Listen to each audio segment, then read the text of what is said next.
சென்னை அசோக் நகரை சேர்ந்தவர் மலைச்சாமி தனது சொந்த ஊரான மதுரைக்கு குடும்பத்துடன் காரில் சென்றுவிட்டு சென்னை திரும்பிக் கொண்டிருந்தார். புதுக்கோட்டை மாவட்டம் விராலிமலை பிரிவு ரோடு அருகே வந்தபோது அந்த வழியாக வந்த தனியார் பேருந்து மோதியதில் அவரது மனைவி அனிதா, 4 வயது மகன் ஸ்ரீதரன் மற்றும் மாமியார் நாகேஸ்வரி ஆகியோர் உயிரிழந்தனர்.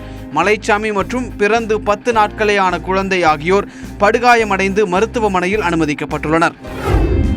நெல்லை மாவட்டம் தென்காசியில் பிரசித்தி பெற்ற காசி விஸ்வநாதர் கோவில் தெப்பக்குளத்தில் சுமார் 40 வயது மதிக்கத்தக்க பெண் சடலம் கண்டெடுக்கப்பட்டது. அந்த பெண் தென்காசி ஒப்பனை பிள்ளையார் கோவில் தெருவை சேர்ந்த மாரியம்மாள் என்பது விசாரணையில் தெரிய வந்தது.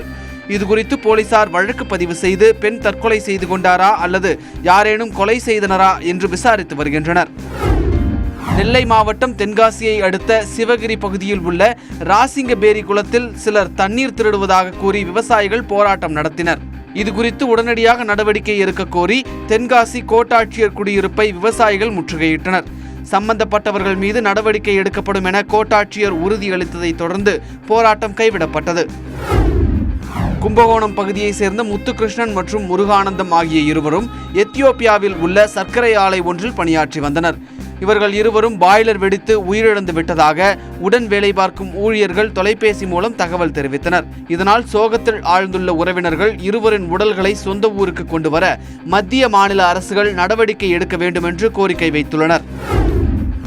சென்னையில் நடைபெற்ற தீவிரவாத எதிர்ப்பு விழிப்புணர்வு பேரணியில் 500க்கும் மேற்பட்டோர் கலந்து கொண்டனர். தமிழ்நாடு தௌஹீத் ஜமாத் சார்பில் மெரினா கடற்கரையில் உள்ள கண்ணகி சிலையிலிருந்து கலங்கரை விளக்கம் வரை தீவிரவாத எதிர்ப்பு விழிப்புணர்வு பேரணி நடைபெற்றது.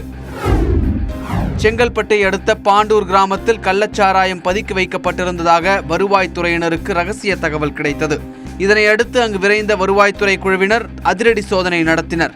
அப்போது சந்தேகத்தின் பேரில் பிடிபட்ட பெண்ணிடம் விசாரணை நடத்திய அதிகாரிகள் 200 லிட்டர் கள்ளச்சாராயத்தை பறிமுதல் செய்தனர்.